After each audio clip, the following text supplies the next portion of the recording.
opción de transmitir. Ya está en Facebook. ¿Ya? Ya.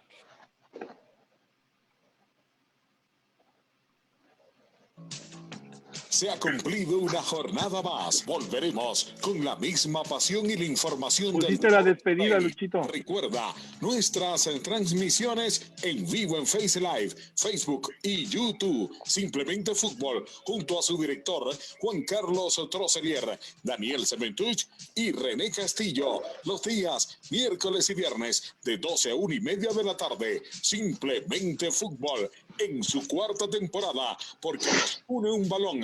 Hasta la próxima oportunidad. Declarar mi fanatismo. Esa era la despedida, Luchito. ¿Cómo está el sonido? Les voy a confesar de quién soy hincha, señor. Del taquito, la gambeta y un buen Todo bien. y el mundo tiene forma de pelota. Bueno, muchachos, buenos días, buenas tardes, buenas noches. Estamos ya aquí en el programa de Simplemente Fútbol de esta nueva manera, de esta nueva forma, con un invitado especial. Aparte de Lucho Quiroz, tenemos a Juan Esteban Pimiento. Juan es un comunicador de Telemundo y trabajaba antes para el periódico Hoy.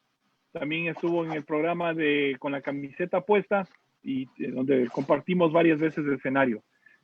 Hoy día es día 17 de abril del 2020.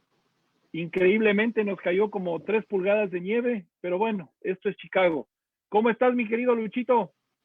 Muy bien, gracias. ¿Cómo están? ¿Cómo está Juan? ¿Cómo está John por allá, por Chicago? Sé que estamos en climas muy diferentes, pero pues el entusiasmo por comunicarnos siempre va a estar presente, ¿no? Saludos a todos ustedes por allá por Chicago, saludos a la familia también. Y bueno, pues esperemos tener una charla bonita con respecto a fútbol y todo lo que rodea casos económicos. Ojalá tengamos anécdotas bonitas. Yo sé que aquí hay 3 países con 3 historias diferentes, pero bueno, pues nos une lo más importante, que es el fútbol, ¿no?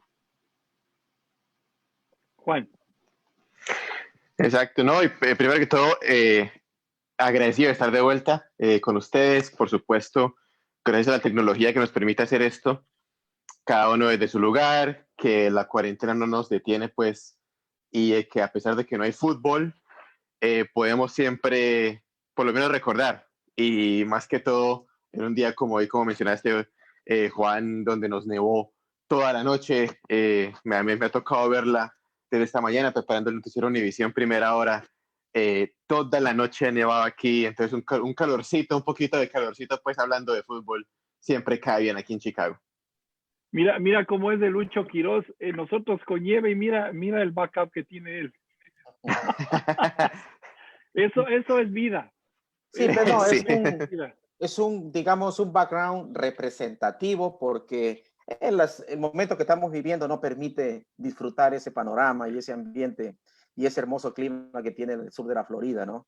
Pero vendrán mejores tiempos, y eso estoy seguro, y creo que la felicidad se va a duplicar tremendamente en toda la colonia hispana, porque aquí hay prácticamente, creo que la colonia hispana predomina totalmente a casi un 80% de todo lo que es el sur de la Florida. Hay mucho colombiano, mucho venezolano, los cubanos, los dominicanos prácticamente dan alegría a esta hermosa ciudad.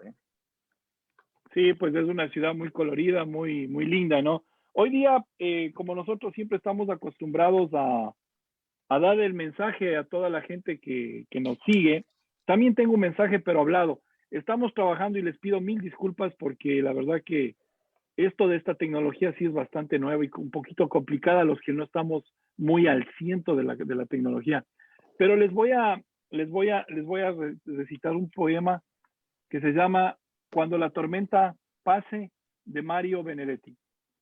Cuando la tormenta pase y se amase en los caminos y seamos sobrevivientes de un naufragio colectivo, con el corazón lloroso y el destino bendecido, nos sentiremos dichosos tan solo por estar vivos.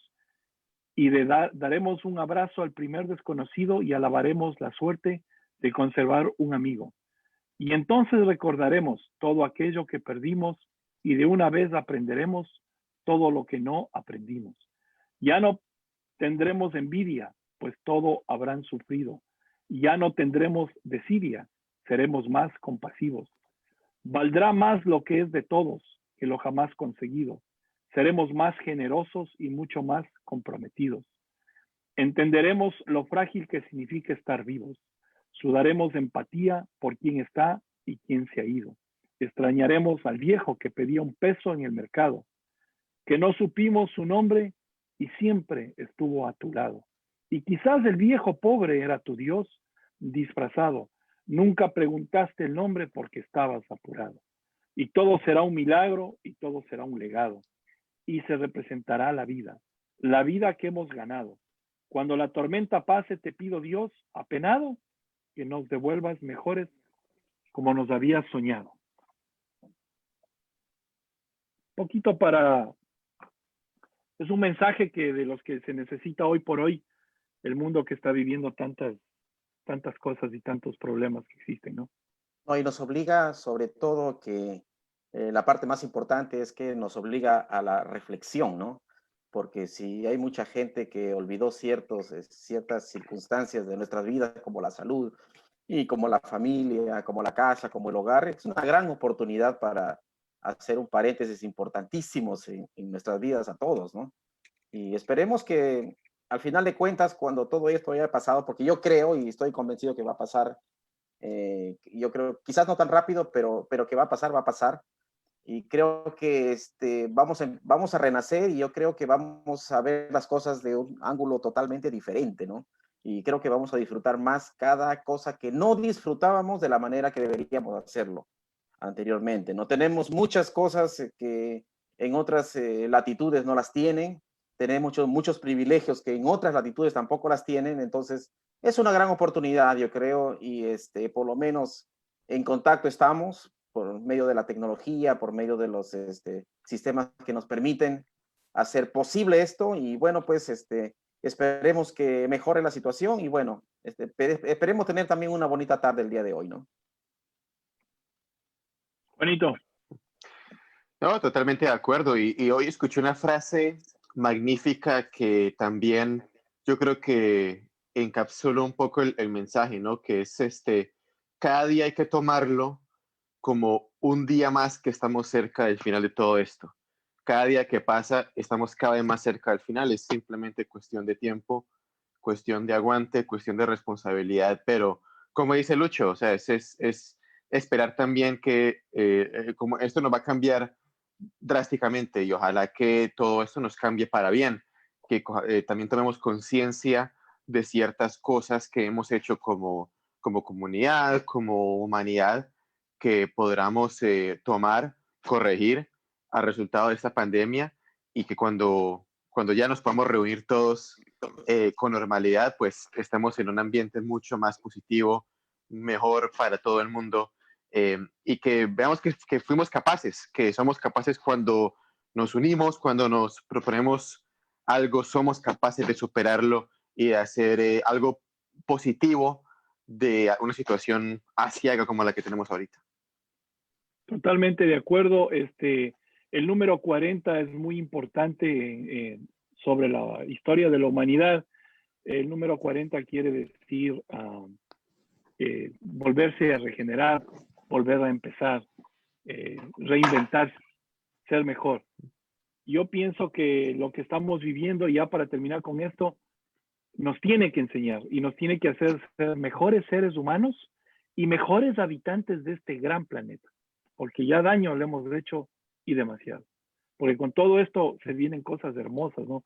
Como que los hindúes ya pueden ver el Tíbet, como que la capa de la estratosfera, el hueco de la estratosfera ya está con un 15% mejorada. Yo veía las playas totalmente blancas porque no hay gente. Entonces, esto nos ha servido para muchas cosas. Y vamos a seguir, les tengo, no sé si Juanito, tú ya sabías de esto y me imagino que tú también, Lucho. Ayer se firmó, les voy a leer la noticia para que lo sepan. Me imagino, como digo, ya lo saben, ¿no?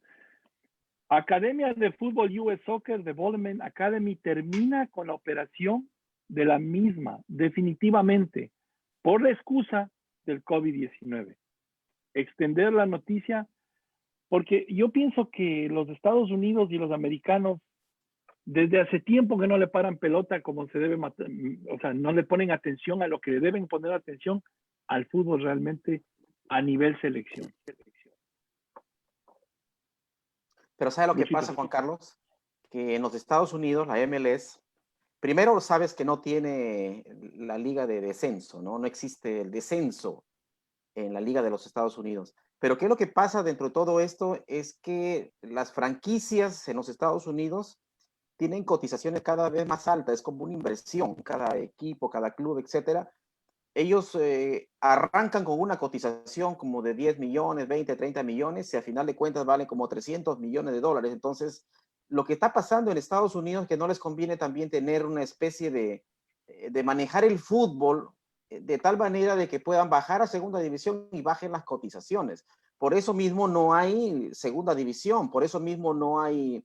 O sea, sí existe la cuestión de la preparación de las fuerzas básicas y la formación de menores, existe, pero existe más por la iniciativa de la gente de querer jugar y la gente también quiere hacer negocio con las academias. Pero el fútbol, casi ningún país se está viendo de una forma orgánica y natural, en ningún país. En Perú mismo estoy viendo que hay muchas academias, pero sí, ni siquiera licencias, ni siquiera seguros para los jugadores. O sea, en Perú, en las provincias tú vas a ver academias donde si un jugador se lastima, adiós, se acabó. En Estados Unidos por lo menos hay regulaciones en ese sentido, ¿no? Pero entonces todo el mundo no está regularizado por una formación de jugadores. Por lo tanto, Estados Unidos ve el fútbol de otra manera. Económicamente es lo fundamental para ellos. Es lo que estoy viendo yo por lo menos, ¿eh? Juan. Uh-huh. Y bueno, y un gran beneficiado de todo esto es el MLS, porque inmediatamente se hizo el anuncio por parte de la federación. MLS después también anunció que formará ya su propia liga juvenil, lo cual solamente puede traer beneficios, porque es que un problema aquí con el fútbol de Estados Unidos es que no hay demasiados caminos para llegar a un mismo punto, y por supuesto la Academia de Desarrollo de la Federación se hizo en una época en la que la MLS no tenía, digamos, el poder o la capacidad de desarrollo que tiene hoy. Ahora, claro, MLS en ese sentido también puede mejorar muchísimo. Y si algo hemos visto es que aquí, por ejemplo, a nivel local, hace falta. Hay mucha academia privada, hay mucha academia afiliada al sistema de desarrollo de la federación. ¿Qué va a pasar con ellos? Estamos hablando de que, por ejemplo, la escuela de nuestro compañero Daniel Sementuch, Elmhurst, ¿qué va a pasar en ese sentido? O sea, hay muchos factores aquí en juego que quedan en el aire, ¿no? Sobre todo en el tema también del fútbol femenino, porque es que en el fútbol femenino el desarrollo, sobre todo a nivel selección, pasa mucho por el desarrollo de jugadores por este camino de la academia. ¿Qué va a pasar con eso? Porque ahora la NWSL, la Liga Femenina, no sabemos qué va a ser del futuro de la Liga Femenina, por lo menos para este año, ¿no? Con lo que está pasando con la pandemia. Pero a nivel masculino, sí algo, por lo menos. A nivel femenino, pues sabemos que estamos hablando de la mejor selección del mundo. A nivel masculino, también pues vemos que la MLS ha hecho un buen trabajo en tratar de recoger el mayor talento posible, nativo, local en la mayoría de sus casos, y desarrollarlos para sus propios clubes, y cada vez sirve más como un puente para el fútbol europeo, que es al final, digamos, el destino para poder desarrollar los jugadores a su mayor potencial.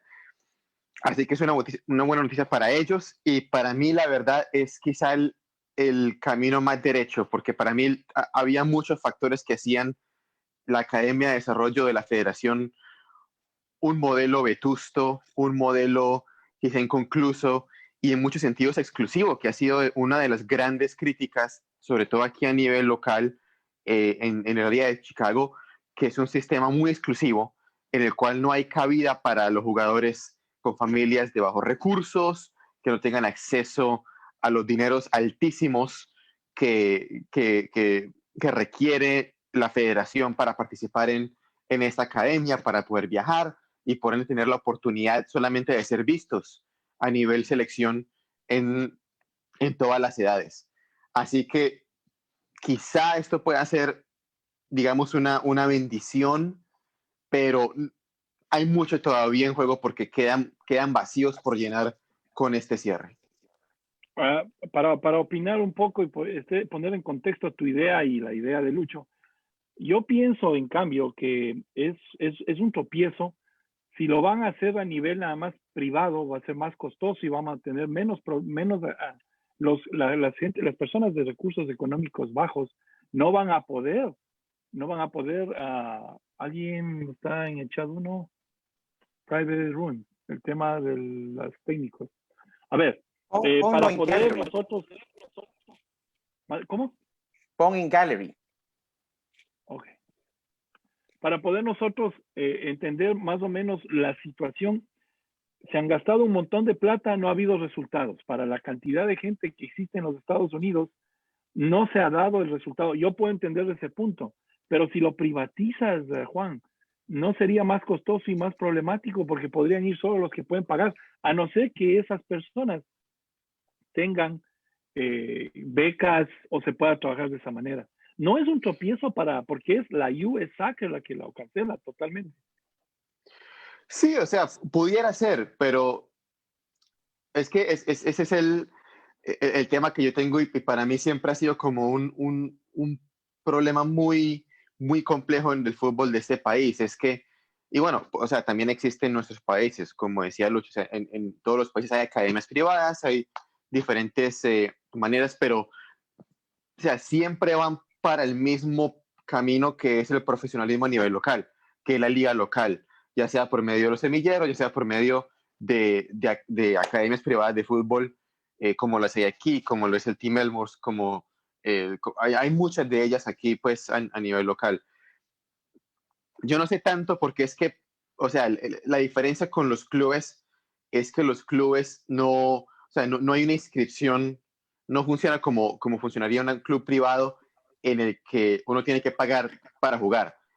Los clubes, para llegar a las canteras, se hay que firmar. Sobre todo en los niveles más altos, son los clubes los que usualmente, y Daniel lo puede hablar perfectamente porque le ha sucedido, es que los clubes toman los jugadores de las academias privadas, los firman a contratos y los jugadores no tienen que pagar un centavo.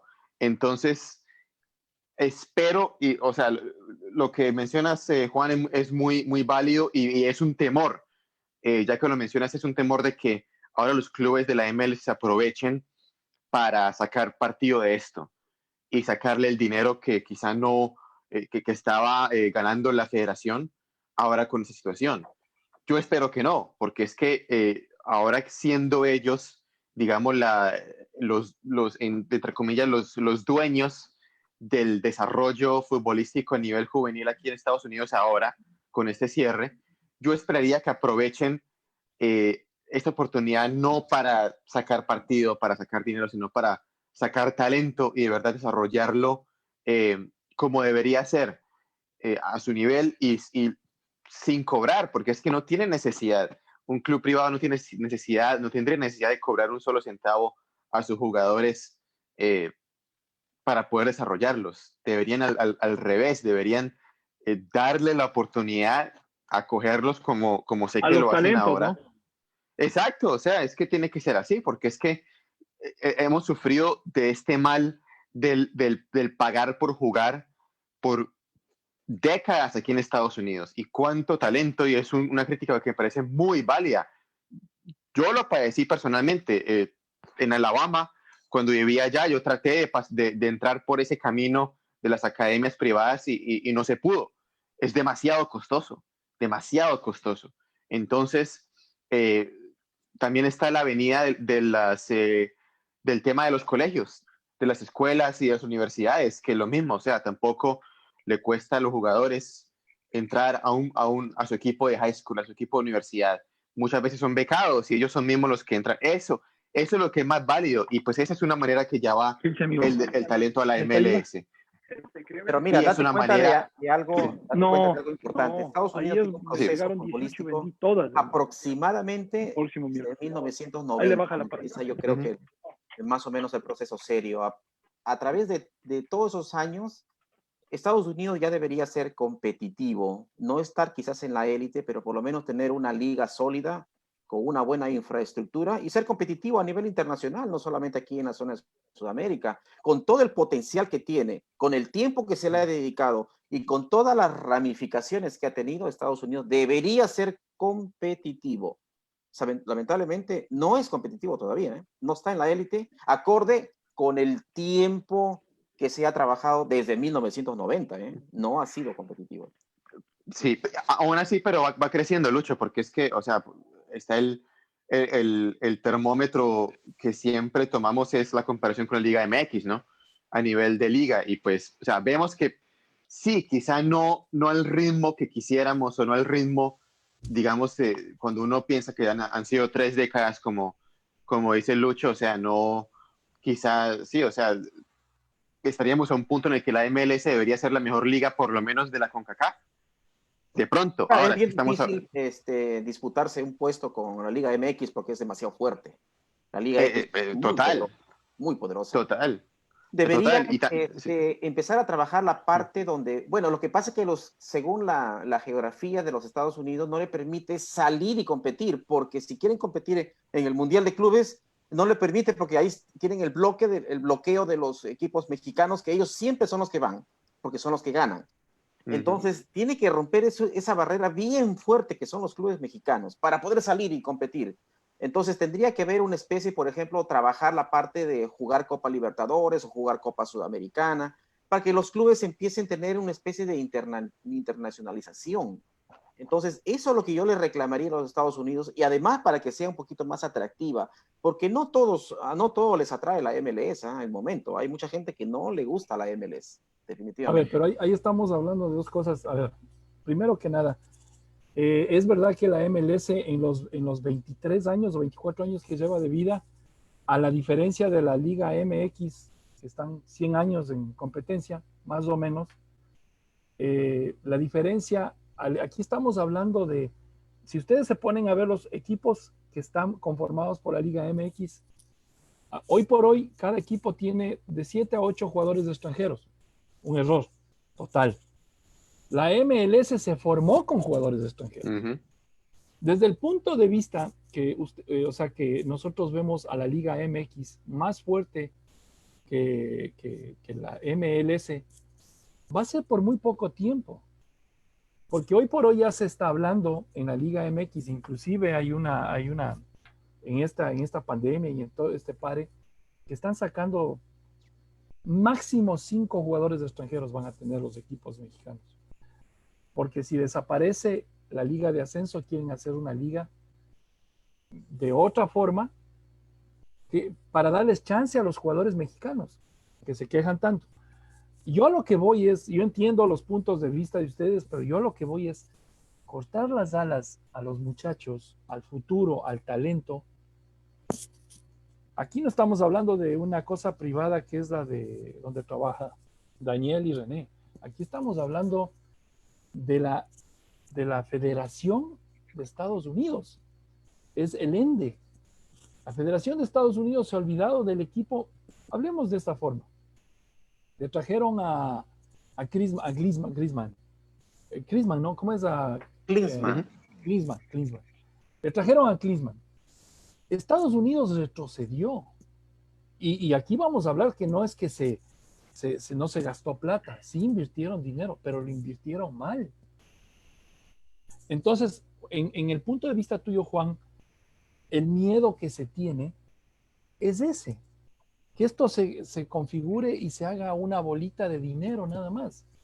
De esta manera, si se quedan solo los privados, van a cobrar, porque el Daniel no trabaja gratis, el René no trabaja gratis, el señor que es el presidente de ellos, el Willy Roy, tiene sus canchas de fútbol que le cuestan. O sea, todo es un cambio de dinero. A mí, al punto que yo iba y donde está la flexión de hacerle daño al fútbol de Estados Unidos, es que venga de la US Soccer y de los jóvenes. O sea, es lo que a mí no me convence, no entiendo. ¿Quieren que no progrese el deporte acá? A nivel MLS sí, porque va a ser de dinero. Ustedes mismos están viendo el equipo que ahorita se maneja, el Atlanta, el LA Galaxy, porque son jugadores que no ganan $1, son jugadores millonarios y realmente todavía están bajo de la Liga MX, por muchas razones. Tiempo, por el momento en que los mexicanos ya han jugado 14 partidos para jugar la famosa CONCACAF o CONCACHAMPIONS, y la MLS recién llega jugando un partido de competencia. O sea, hay muchas cosas que podemos analizar. Pero hay que ser El conscientes, problema, Juan Carlos, que competir con la Liga MX es un asunto extremadamente complicado, ¿no? Creo que ni de Sudamérica compiten con la MX, ¿eh? Es una liga que paga a mucho ver, más a ver, a que ver, muchos equipos de Europa, ¿eh? te saco 3 equipos: América, Monterrey y tal vez Tigres para Sudamérica, con equipos de ese nivel. A ver, habíamos hecho el análisis aquí de que el River Plate costaba $150 millones, que el año pasado fue el equipo más caro de América. Luego seguía el Flamengo con 130 millones. Luego seguía el Boca Juniors con 120 millones. El equipo más caro de México pasó a ser ahora el Monterrey con 98 millones de dólares. Con 3 equipos que podríamos hablar a ese nivel. Pero ahora yo te digo una cosa. Si sabes que en la final de Monterrey y Tigres que jugaron, habían 22 jugadores, ¿no? Habían 17 extranjeros. Claro, eso es lo que es la normativa que está hoy en día, estilo Premier League, ¿no? Y lo que les está haciendo daño y no se dan cuenta, o sí se dan cuenta, pero les gusta más el dinero.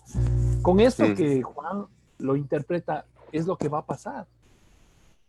Que si se vienen se vienen las escuelas privadas, o sea, la persona que no tenga, digamos, $100 semanales o $50 semanales, el hijo no puede jugar al fútbol.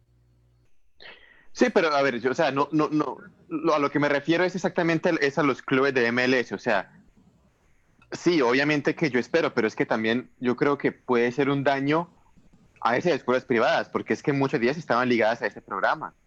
Y ya de por sí el programa de desarrollo de la federación, para mucha gente era un camino sin destino, o sea, era un camino al profesionalismo sin destino. O sea, para mí el beneficio de esto es que para los talentos aquí, si, o sea, cuando entra ahora la MLS a ser el patrón del desarrollo en Estados Unidos, cuando va a ser MLS el único destino, para mí el beneficio es ese, porque es que hay demasiados caminos. Está, como mencionaba, está el tema universitario, está el tema de las academias de la MLS, estaba también el tema de esta Academia de Desarrollo de la Federación. Y de los 3, el de la Federación era el camino más culebrero, como decimos en Colombia. O sea, era ese camino que era más costoso, el que tomaba más sacrificio y el que al final no tenía un destino seguro. O sea, para mí esto puede ser un paso más para que la MLS tome más el mando del desarrollo del talento aquí en Estados Unidos, como es en todos los países, porque es que el desarrollo del talento en todos los países del mundo, el resto del mundo, pasa por los equipos locales, por los clubes locales. Y ese es el camino que todos toman, y el destino es ese, es jugar para la liga local. Esto es un paso hacia ese camino. Es para que los talentos tengan un camino más derecho al profesionalismo, que es al final el objetivo. Y cada vez, si algo en la MLS estamos viendo mucho más jugadores que pasan por sus canteras y que a los 19, 20, 21 años ya están dando el salto a Europa. Entonces, lo que yo espero y a lo que yo aspiro, ojalá sea el resultado de esto, es que pase más de eso, de que cada vez más jugadores lleguen a las canteras de la MLS, tengan más vitrina a nivel internacional y puedan dar el salto, y que al final eso sea de beneficio tanto para los clubes, que los venden a buen precio y que pueden reinvertir ese dinero, como para las selecciones, a todos los niveles, y en las mujeres también. En las mujeres también está pasando eso con la NWSL, y ese es quizá el ejemplo, el mejor ejemplo que tiene para que la MLS siga aquí a nivel local. Entonces, o sea, si algo, quizá no sé si beneficie mucho a las escuelas privadas que son carísimas. Quizás simplemente elimine un tronco menos de la selva, que es el desarrollo aquí en este país, que pues ha sido un tema muy complejo, muy confuso, y que no da los frutos que debería dar. Creo que nos pasaríamos toda la tarde hablando de la MLS y no vamos a salir de ahí. Ya, Juan Carlos, si quieres proponer Pero el ¿sabes primer qué? tema. ¿Sabes qué, Luis? Es un tema muy importante porque es el país donde vivimos y donde todos aspiramos, mi hermano, que con la infraestructura que tiene Estados Unidos, con el dinero que tiene Estados Unidos ya estamos hablando de 20 y pico de años. La primera vez lo intentaron en los 70s, no les fue bien, o más bien les pagaron para que cierren la liga que había, y ahora pues sería importantísimo que se vuelva a dar. Es verdad. Vamos a seguir con lo que nos conviene. A ver, muchachos, yo les tengo una preguntita a ustedes. Vamos a analizar para ustedes, vamos por Lucho, Juan y Juan Carlos. Para ustedes, en los últimos 20 años, ¿qué entrenadores, 20 años o 30 años, o sea, los que han pensado que han sido los mejores latinoamericanos, o sea, desde la Patagonia hasta Canadá? Vamos a hablar de América primero. Denme 4 nombres de entrenadores, no importa que no sean peruanos, sino de otro país, pero que realmente les hayan cambiado a ustedes la manera de pensar del fútbol. Por favor, Luchito. Bueno, en Perú, ¿no? Por ejemplo, ¿no? Para mí, no ha habido ningún técnico que haya marcado una revolución dentro del fútbol peruano, te hablo desde 1970 para adelante, ¿no?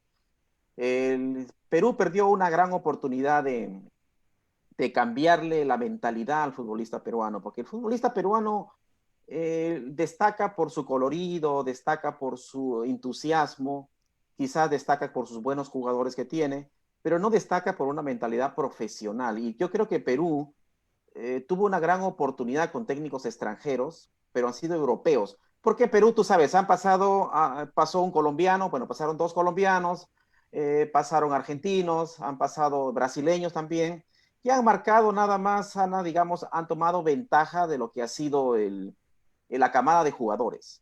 Pero que haya marcado una revolución, ninguno te ha marcado una revolución en el fútbol peruano, realmente. Independientemente de que Gareca, un técnico extranjero, te haya llevado al Mundial, o el Vadepado a Lima, el técnico del 81, nos haya llevado a un Mundial, o simplemente Didi también, que nos llevó a un Mundial, no marcaron un mito en la selección peruana de fútbol y en la infraestructura de fútbol peruano, y haberle cambiado la mentalidad al fútbol peruano.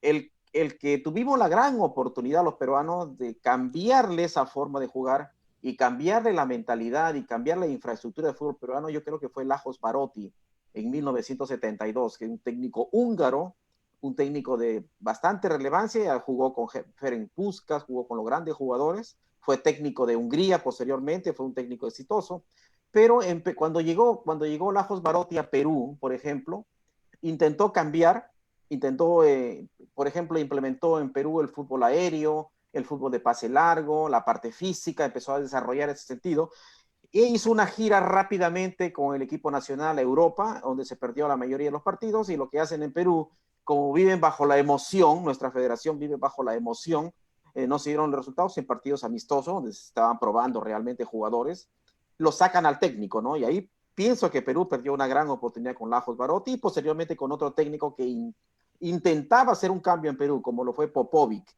que también tomó una selección demasiado joven en Perú para enfrentar una eliminatoria con el campeón de América como la Argentina y con la mejor generación de Colombia, como lo fue el Colombia del 93, y con un equipo peruano extremadamente joven.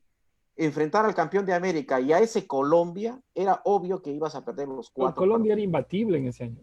Claro, y totalmente imbatible. Fue la época que le metió 5-0 a Argentina. Entonces, Perú no jugó tan mal, perdió 1-0 con ambos equipos, pero Perú perdió la gran oportunidad de empezar un proceso con Popovic y con jugadores tan jovencitos que lo tenía, porque O sea, digamos, la emoción se vino al suelo cuando se perdieron los 4 partidos, pero era obvio que íbamos a perder los 4 partidos. La pregunta era cómo Perú se iba a desenvolver jugando con estos monstruos de fútbol, o sea, con un Colombia con Tino Asprilla, con Valderrama, con Rincón, con Redín, era casi imposible ganarles, ¿no? Entonces, yo creo que, sinceramente, en Perú no ha habido alguien que nos haya marcado una pauta, una revolución, como lo hizo, por ejemplo, en Chile, Marcelo Bielsa le cambió ese sentimiento a los chilenos y empezó a jugar de otra manera. O sea, en Perú Una generación duró definitivamente como 10 años. ningún entrenador te cambió el fútbol, ni aportó para que haya un cambio generacional, posicional y tal vez hasta de No hubo cambios. Lo que sí puedo darle mérito al técnico, a Ricardo Gareca, fue que a la selección, no a la infraestructura de fútbol peruano, a la selección le dio un orden, le dio un estilo de juego, le dio una salida limpia, le dio tal vez un poquito de disciplina, le dio cositas, ¿no? Y eso aunado que nuestros rivales, como en esa eliminatoria, como Chile y como Ecuador, se cayeron, se despedazaron solos, entonces tuvimos la ventaja de clasificar a un mundial y aparte que nos ayudó también el TAS, que nos dio 3 puntos, no sé de dónde, ¿no? Los que peleó Chile y por eso se quedaron. Bueno, dame los 4 nombres de los técnicos que vos creas que sean los mejores de América Latina. De América Latina, número 1, Marcelo Bielsa. Me gusta Marcelo Bielsa. Número 2, y no van a estar de acuerdo conmigo muchísimos, a mí me gustó mucho como técnico el doctor Gabriel Ochoa. Me gustó mucho. ¿Okay? A mí me gustó. El defensivo sí, pero me gustó muchísimo. Otro que me gustó, que también no sé qué le pasó, duró poco en el mercado, digamos, el mercado de fútbol, fue un técnico Saporiti, que entrenó al América. Oh, no, claro también. Que sí. Me gusta también un técnico, me gustó, por ejemplo, Carpegiani, es también un buen técnico. Y uno más te voy a decir, que me gustó a mí muchísimo, un peruano que se llama Marcos Calderón, que entrenó en 1978, en el Mundial de 78. Claro, excelente, muy enérgico. Y tenía ya un esquema totalmente establecido, era buen seleccionador de jugadores. En los 70 era de sacarse el sombrero, Lucho. Claro, técnico Calderón me gustó muchísimo a mí, ¿no? Y esos son los técnicos que a mí me han marcado muchísimo en Sudamérica. Ok, Juanito, vamos a empezar con Colombia primero.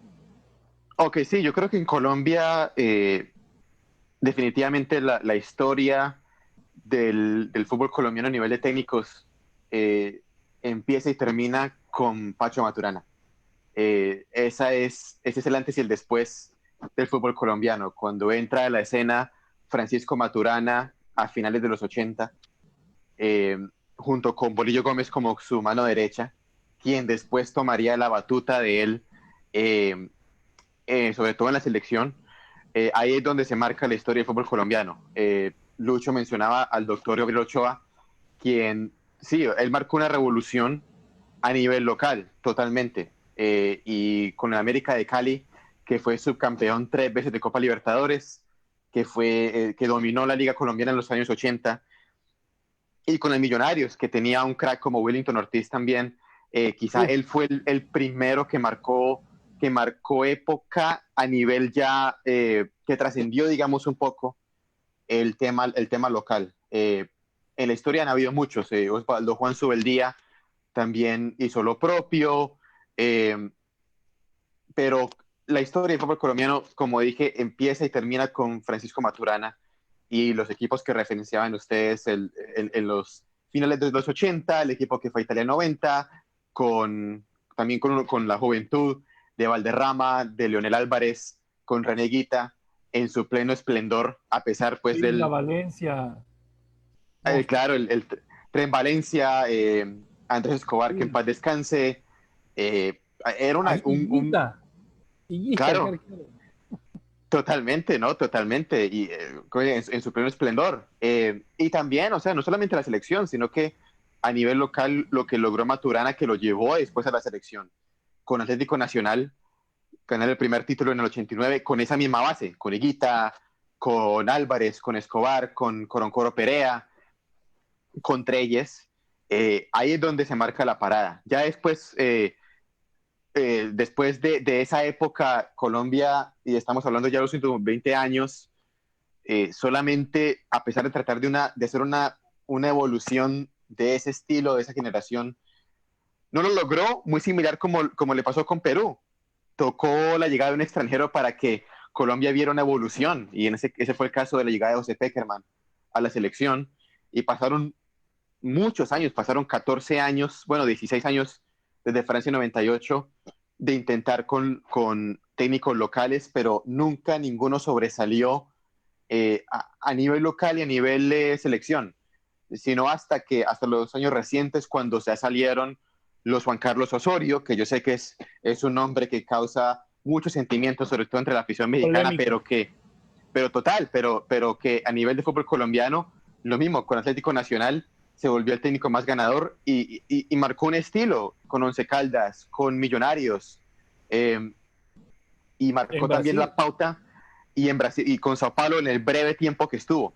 Él marcó la pauta a nivel de preparación. Nunca un técnico colombiano tuvo la preparación o ha tenido la preparación académica como la ha tenido él. Y ese es un tema ya que funcione, que no funcione, que los métodos sean propicios o no, esa es otra discusión. El otro nombre, y es un nombre que ustedes conocen bien, sobre todo en Perú, es Jorge Luis Pinto, que también es un nombre que trascendió el ámbito local, que dirigió en Perú, que dirigió a Costa Rica a los cuartos de final de Brasil 2014, que ha dirigido en otro país de Centroamérica, y que en Colombia ha tenido éxito. En la selección Colombia terminó muy mal, como tiende a ser con Pinto, ¿no? Que termina muy mal a donde va. Quizás esos son los dos nombres, y yo mencionaría un tercero en los últimos 20 años que también ha hecho una carrera muy, muy, muy buena, y que yo sé, Juan, que es un nombre que tú también conoces muy bien, que es Reinaldo Rueda. Y Reinaldo Rueda, lo que ha logrado también con la selección de Ecuador, con la selección de Honduras, con Atlético Nacional ganar la Copa Libertadores, dirigir a Colombia a nivel juvenil, a niveles que no había llegado antes y que no ha llegado ahora. Él también tuvo una gran influencia en el fútbol colombiano, y mucho del trabajo que hizo él a nivel juvenil se reflejó después en el éxito que tuvo la selección, específicamente, tanto en Brasil como en Rusia, en esos dos ciclos. Entonces, para mí son tres nombres a nivel local. En Colombia. En Colombia, Pero sí. no olvidemos también a Colombia, que tuvo una generación importantísima como técnico con el Caimán Sánchez.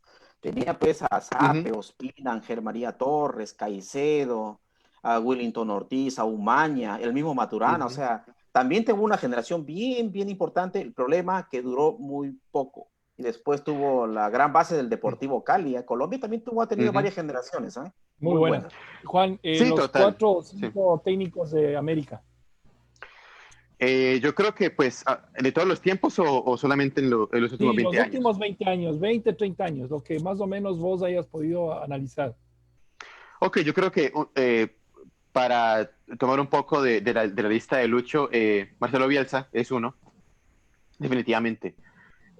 Yo añadiría también otro nombre que marcó su época, y es el virrey Carlos Bianchi. No olvidemos lo que hizo Bianchi con Vélez en los 90, lo que hizo Bianchi con Boca a principios de siglo. Fue impresionante. Yo creo que otro nombre también para tener en cuenta es el maestro Oscar Washington Tabárez. También lo que hizo es un carrerón que ha hecho, no solamente lo que hizo con Uruguay, que ya de por sí eso es una trayectoria para quitarse un brazo, sino que también antes de eso, con los clubes en los que estuvo el maestro Tabárez.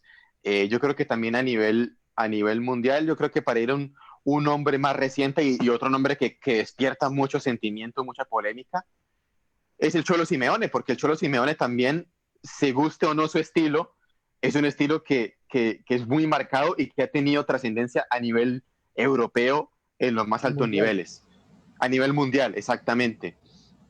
Y yo creo que para mí esos serían los 4 nombres que para mí se me vienen a la cabeza.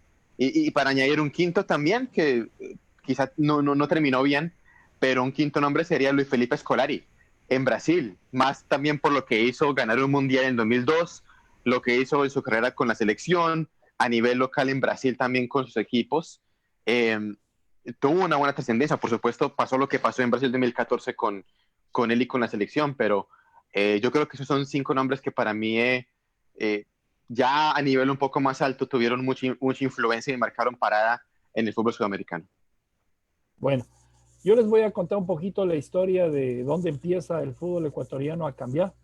Y nosotros nos llega a nosotros un montenegrino, Dusan Drašković, en los 90s, en donde Dusan Drašković se da cuenta que el fútbol ecuatoriano tiene técnica, pero es muy débil. Nunca van por arriba, no tienen velocidad, tienen buen toque de balón. Entonces, ¿qué es lo que hace Dusan Drašković? Que nosotros tenemos futbolista de color, donde vamos a implementar velocidad, manejo de balón y potencia. Entonces, él les enseña en buen sentido de la palabra, a que tienen que correr y lo más fuerte que tienen que hacer es la fuerza y la potencia que tienen para salir jugando el balón. Esos 4 años, del 90 al 94, Ecuador pierde la eliminatoria porque venden. Ustedes saben que Ecuador toda la vida jugó en Quito. Y para el Mundial del 94, un señor tal Cuello, por un puesto en la FIFA para toda la vida, cambia de sede y va a jugar en Guayaquil. Los ecuatorianos no podían jugar en Guayaquil, la mayoría eran jugadores de frío. Y Guayaquil, a las 12, 1 de la tarde que se jugaban los partidos antes, era matador, perdió. Llega Maturana al Ecuador. Ya después de haberse hecho famoso con el tiki-taka y todo eso, el pase corto, estos jugadores que había dejado Dusan, ya una camada, viene Maturana y les enseña a ser gentiles con el balón, sutiles y a topar el pase corto que es el de él. Es lo típico de Maturana. Entonces Ecuador ya empieza a ser respetado y perdemos la clasificación por un error de Maturana. Ecuador ganándole a Colombia 1-0 para el Mundial del 98, hace un cambio que no le vamos a perdonar nunca en la vida porque faltaba 1 minuto y le saca al mejor jugador de la cancha, que era Iván Hurtado. Bambán era un crack, jugó a los 16 años de back central, decían, era un jugadorazo. Jugó en España, jugó en México. Sale él y a los 30 segundos viene el primer pase, le había agarrado él la marca de Asprilla, y Asprilla clava el gol del empate y se queda Ecuador afuera y entra. Y de ahí sí ya viene el Bolillo Gómez. El Bolillo Gómez, o sea, en mi país hubieron 3 técnicos que sí cambiaron el sistema. Dusan Drašković, que es el que lo cambió totalmente. Luego viene el Maturana y luego viene el Bolillo Gómez. Esos 3 técnicos para mí fueron diferencia en selección. Ahora, el técnico que realmente a mí me impresionó, voy a hablar de un equipo que fue muy importante en los 90s, que fue la Liga de Quito y los 2000. Cuando llega Juan Carlos Oblitas, primero llega este muchacho chileno, el doctor, ¿cómo se llama? El ingeniero Pellegrini, y descubre en ese equipo que tenía unos marcadores de punta excepcionalmente veloces. Y le tenían al Tanque Hurtado y le tenían al Agustín Delgado para cabecear. Y a ese equipo le hace veloz por los costados, que luego, si ustedes se dan cuenta, el Ecuador implementa eso en su fútbol, los costados. Siempre Ecuador se va a caracterizar por tener jugadores muy rápidos a los costados. Entonces, es un cúmulo de gente, ¿no? Pero el Patón Bausa en la Liga de Quito, con un equipo que no costaba nada, les hace ganar 4 títulos, 3 títulos de él y 1 en Uruguay. Para mí esos son los técnicos que han hecho diferencia en Ecuador. Ahora, en el mundo, bueno, en Latinoamérica, por supuesto, Marcelo Bielsa es un técnico de otro nivel, equipo que va, lo cambia. Desgraciadamente, parece que de los 11 jugadores que tiene arriba le funcionan 10. Uno siempre está ahí en offside, porque hay cosas que son muy extremadas con él, ¿no? La verdad que sí. Es un técnico súper técnico, una filosofía de técnico espectacular. Ustedes no nombraron a uno importante, no estoy diciendo que sea el mejor, pero Gallardo. Lo que hay en River Plate, Gallardo Yo no le quiero a River Plate. Es que hay tantos técnicos que no podemos No, mencionar. no, sí, pero lo que hizo venir de la B y hacerle el equipo más peligroso de América Latina, de Sudamérica a River Plate, con todo lo que había vivido el River. Un joven que nadie daba un peso por él y le cambia totalmente su manera de jugar, su forma, en fin, le cambia, ¿no? Lo voy por lo que es joven, tiene 41 años, 42 años y ha ganado 11 títulos con el River. Y acuérdense en que el River le tiene ahí al Boca que le pisa siempre por todo lado, ¿no? Otro técnico totalmente de acuerdo contigo, Juan, Bianchi, por supuesto, el virrey. Lo que hizo con el Boca nunca nos vamos a olvidar. Hizo que nos enamoremos de ese equipo mucha gente que no somos argentinos. Maestro Tavares. Tavares le cambió al Uruguay totalmente, le volvió a dar su hegemonía, le volvió a dar su personalidad al futbolista uruguayo. Sí, porque tienen mejores jugadores, lo que ustedes quieren, pero ese técnico le cambió todo. Para mí el maestro Tavares, por algo está ya 4 mundiales, 16 años en la selección. Y otro que me ha llamado mucho la atención siempre es, por supuesto, José Néstor Peckerman. A mí me encanta José Néstor Peckerman. Esos son los técnicos que yo personalmente pienso de Sudamérica y de mi país. Ahora, Luchito. Yo te quiero recalcar algo bien importante, ¿no? Dale. En la cuestión de los técnicos, también hay que entender que están muy secundados por la calidad de jugadores con los que cuentan, ¿eh? O sea, el material humano es tan importante y quizás más importante de lo que es el técnico, quizás el porcentaje quizás sea mayor. Ahora, la calidad del técnico, nosotros hemos coincidido en un técnico, ¿no? En Marcelo Bielsa. La calidad del técnico no es directamente proporcional a la cantidad de títulos que ha ganado. Bielsa, ¿qué título ha ganado? No ha ganado nada. Sin embargo, lo consideramos como mejor técnico. Igual que Menotti, por cosas del destino, cosas del fútbol, no gana. Mira, Marcelo Bielsa con la selección argentina arrolló en la eliminatoria, jugaba muy bien, fue al Mundial jugando bien, por cositas del destino, un errorcito, dos, quizás no sé qué lo que pasó, fue eliminado en la primera ronda con Argentina. Entonces, Marcelo Bielsa es un gran técnico, sí, pero a veces tenemos que buscarle la forma de entender de que no lo vamos a catalogar por la cantidad de títulos, porque mira, en el caso de el virrey, ¿no? Este señor, Bianchi. En el caso de Bianchi, ¿qué pasó con Bianchi en el Atlético de Madrid y qué pasó con Bianchi en su retorno a Boca? Fue un desastre. Bueno, y en la el Roma Atlético de también. Madrid no le dieron los jugadores que pidió. Entonces, ahí estamos hablando. Que Aparte, depende de los Lucho, jugadores también. Mira, Lucho, estás hablando del Atlético de Madrid que era pisoteado por el Real Madrid. Claro, pero El que por eso es lo viene que te cambiando digo, de los hegemonía jugadores son Madrid, bien importantes cuando Atlético Madrid tienes el material. Cuando tienes el No material, siempre, Luis, mira, la Liga de Quito se enfrentó con un equipo que costaba más de 60 millones de dólares, que era el Fluminense. Y la liga no llegaba a 4 millones. Es la actitud en la que tú le haces creer. claro, pero no se puede discernir por un partido de fútbol, sino por una temporada de 2 años, No, pues 3 para años. ganar una copa no es un partido, son 18 No, claro, partidos. sí, entiendo, pero no podemos... Mira, yo estoy hablando de Marcelo Bielsa, el caso de Marcelo Bielsa, que no ganó absolutamente nada, y lo hemos puesto en el Bielsa top. es único, pues, Lucho. El Por Dios supuesto. Pero digo, yo digo lo importante, no cataloguemos por cantidad de títulos que ha ganado, porque Marcelo Bielsa no ha ganado nada y lo consideramos nosotros como mejor técnico. Yo lo considero como mejor técnico que he visto en la historia, inclusive mejor que Menotti. Pero en el caso de Bianchi, yo no lo considero un gran técnico porque hizo obviamente con Vélez Sarsfield en una temporada que tuvo jugadores importantes también, con Boca también, pero hay dos situaciones también que hay que considerar, lo que hizo en Atlético de Madrid o lo que hizo nada en Atlético de Madrid y el vergonzoso retorno que tuvo en Boca también. O sea, ¿con cuál Bianchi te quedas? Esa es la gran pregunta. Pero es que, o sea, pues. tampoco, yo creo que también, o sea, va más allá de los resultados, porque es que si hablamos de técnicos que marcaron parada, yo me guío más es por, ok, yo veo un Bielsa, y sí, yo estoy de acuerdo, o sea, para mí el legado de Bielsa a veces se saca de proporción por la falta de resultados, porque es que, o sea, salvo en Newell's Old Boys, ¿dónde más tuvo Bielsa un éxito? O sea, Bielsa no ganó un título con Argentina. A todos los equipos que ha dirigido los ha cambiado. Fue al Atlas de México, lo cambió, pero no ganó nada.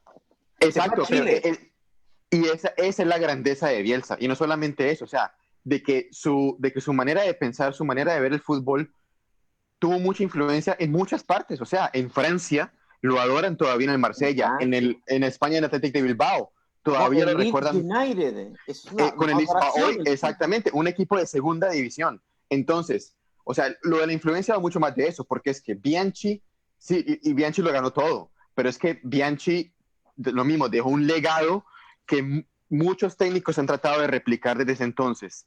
Y el estilo de Boca, digamos, regresó a su máxima expresión con él. Y lo que se ve ahora, lo que están tratando, han tratado de hacer todos los técnicos desde Bianchi, No pueden. es replicarlo. Entonces, yo creo que es más la estela que ha dejado un técnico en cuanto a la manera de jugar, la manera de pensar, la manera de ver el fútbol en un club o en muchos clubes que también tuvo éxito a nivel de títulos. Por eso mencionamos nombres como Bielsa, como Bianchi. El maestro Tavares ganó una Copa América con Uruguay. Pero sin embargo, lo que decía Juan Carlos es que ha dejado una escuela en Uruguay que lo ha hecho sostenible y lo ha permitido ir a 3 mundiales y tener éxito en los 3 mundiales, como en Sudáfrica, Brasil y Uruguay y Rusia consecutivos. O sea, va más allá de los títulos, es dejar una escuela, dejar un legado, dejar un estilo que marca una época en cierto lugar. Pero, ahora mira, el caso de Maturana, por ejemplo, el Maturana ha tenido muchas facetas, Maturana, ¿no? Ha tenido éxitos y ha tenido sus fracasos también. Total, Estados Unidos 94, o sea, no se nos olvide eso, o sea, y lo mismo, en el Valladolid. El Valladolid, fracasó. Juan, en Perú. El Maturana le cambió el fútbol a Colombia. Exacto, claro, es que totalmente. Pero, o sea, él dejó ya una escuela. Te faltó la expresión. Claro. Te faltó en la expresión decir, Maturana le cambió el fútbol a Colombia apoyado por una generación que no se va a ver en Colombia. Pero es que eso es lo que pasa, ¿no? Eso es lo que se da. Pero si Maturana hubiera contado con otra generación, Colombia, no creo.